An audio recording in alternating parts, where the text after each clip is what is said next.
Les régulateurs chinois s'en prennent désormais aux marques étrangères. Cette fois, c'est le fabricant de vestes d'hiver Canada Goose qui est condamné à une amende de 70 000 $. L'industrie des jeux en ligne est également touchée. Aucun nouveau jeu en ligne n'a été autorisé en Chine, les autorités prenant ce secteur pour cible. Lors d'une réunion jeudi dernier, l'Indonésie et l'Australie ont convenu de renforcer leurs liens en matière de sécurité. Bienvenue dans Regard sur la Chine, je suis Vladian Huitens. Avant de commencer, je vous rappelle que nous disposons d'une nouvelle chaîne YouTube sur Internet, NTD Actualité. Je vous invite à vous y abonner pour regarder les news. Il semble que les régulateurs chinois cherchent toutes les excuses pour réprimer les marques étrangères en Chine.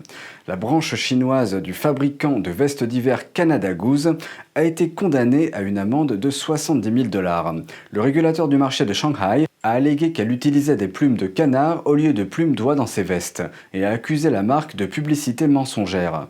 L'organisme de réglementation a également affirmé que Canada Goose n'utilisait pas les matériaux canadiens les plus chauds dans ses vestes. Depuis l'amende, les médias d'État chinois et les membres du PCC de la Ligue de la jeunesse communiste de Chine ont monté la situation en épingle.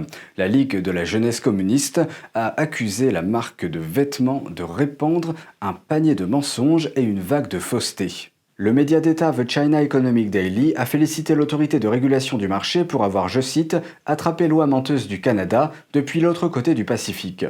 Les tensions entre le Canada et la Chine sont en hausse, ceci après que les autorités canadiennes ont arrêté la directrice financière du géant chinois des télécommunications Huawei, Meng Wanzhou, en 2018. Pékin a suspendu l'approbation de tous les nouveaux jeux en ligne afin d'enrayer la dépendance aux jeux chez les jeunes. Cette mesure s'inscrit dans le cadre d'une campagne de répression visant à renforcer le contrôle du gouvernement sur un grand nombre de secteurs. La Chine a suspendu l'approbation de tous les nouveaux jeux en ligne dans le but d'enrayer la dépendance aux jeux des jeunes. C'est ce qu'indique un reportage du South China Morning Post de jeudi dernier. Citant des sources ayant connaissance du dossier, le reportage indique que la décision a été révélée lors d'une réunion entre les autorités chinoises et les géants du secteur Tencent et NetEase. Tencent a refusé de commenter, NetEase n'a pas répondu immédiatement à une demande de commentaire de Reuters. En août, la Chine a décidé d'interdire aux moins de 18 ans de jouer à des jeux vidéo pendant plus de 3 heures par semaine afin de freiner la dépendance croissante à ce qu'elle décrivait à ce moment-là comme un opium spirituel.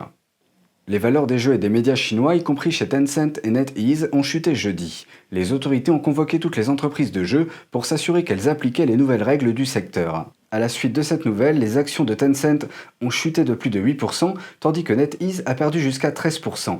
La Chine a mené une vaste campagne de répression dans un grand nombre de secteurs, notamment la technologie, l'éducation et la propriété, afin de renforcer le contrôle du gouvernement après des années de croissance effrénée. Les prix dans le secteur du charbon ont augmenté de plus de la moitié le mois dernier par rapport à l'année dernière. La flambée des prix des matières premières entraîne une hausse des prix des produits d'usine. L'inflation des prix des produits manufacturés en Chine a atteint son plus haut niveau depuis 13 ans en août, en raison de la hausse fulgurante des prix des matières premières. Et malgré les tentatives de Pékin de réduire les coûts, la pression s'accentue sur les fabricants de la deuxième économie mondiale. L'indice des prix à la production a augmenté de 9,5% par rapport à l'année précédente au cours du mois, soit le rythme le plus rapide depuis 2008. L'économie chinoise s'est fortement redressée après l'effondrement de l'année dernière. Mais elle s'est essoufflée en raison des épidémies nationales et des prix élevés des matières premières. Elle est également soumise à des restrictions plus strictes en matière d'immobilier et à une campagne visant à réduire les émissions de carbone. Les prix des matières premières se sont envolés ces derniers mois. Et cela nuit aux résultats de nombreuses usines de taille moyenne et en aval. Les prix du charbon en Chine ont atteint un niveau record la semaine dernière en raison des inquiétudes concernant l'offre excédentaire alors que les principales régions charbonnières ont entamé de nouvelles séries de contrôles de sécurité. Les prix du secteur du charbon ont augmenté de plus de 57% en août par rapport à l'année précédente. Les bénéfices des entreprises industrielles chinoises ont ralenti pendant 5 mois consécutifs. Certains économistes s'attendent toutefois à ce que les prix du charbon et des métaux retombent en raison de la baisse de l'activité de construction et des restrictions imposées au secteur. Le constructeur automobile français Renault est en pourparlers pour mettre fin à sa coentreprise en Chine. L'entreprise construit des fourgons avec la société chinoise Brilliance Auto soutenue par l'État. C'est ce que révèle une source de Reuters.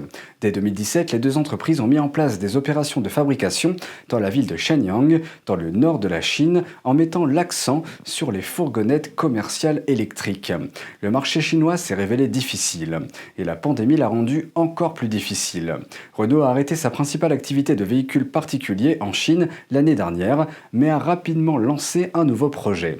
Il a annoncé la création d'une coentreprise de véhicules hybrides avec une multinationale privée du secteur automobile. L'entreprise française a déclaré dans un communiqué que ses activités avec Brilliance étaient toujours en difficulté malgré un plan de transformation établi en juin dernier. La société mère de Brilliance a fait défaut sur des centaines de millions de dollars de dettes.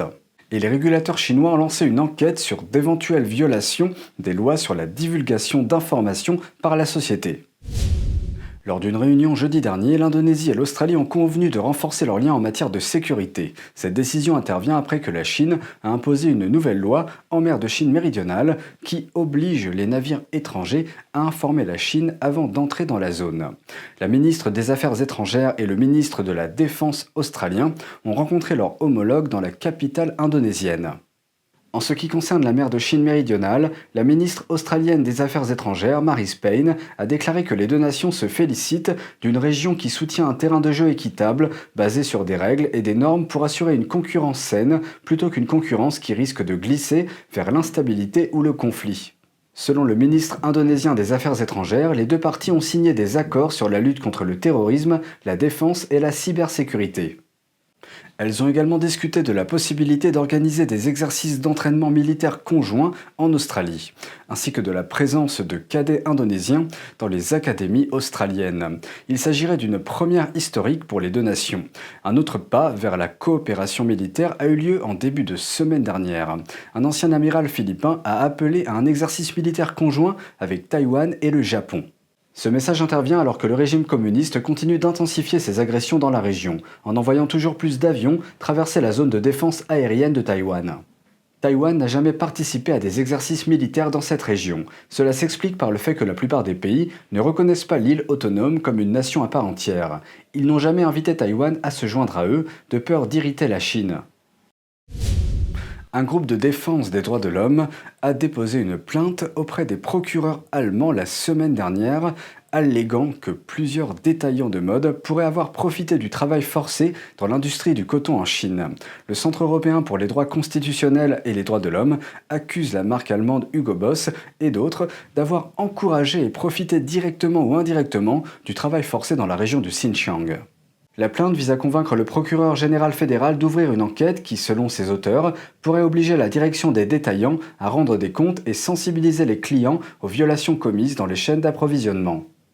Dans une déclaration, Hugo Boss rejette ces accusations. Les Nations Unies citent des rapports qu'elle juge crédibles, selon lesquels 1 million de musulmans détenus dans des camps ont été mis au travail dans le Xinjiang.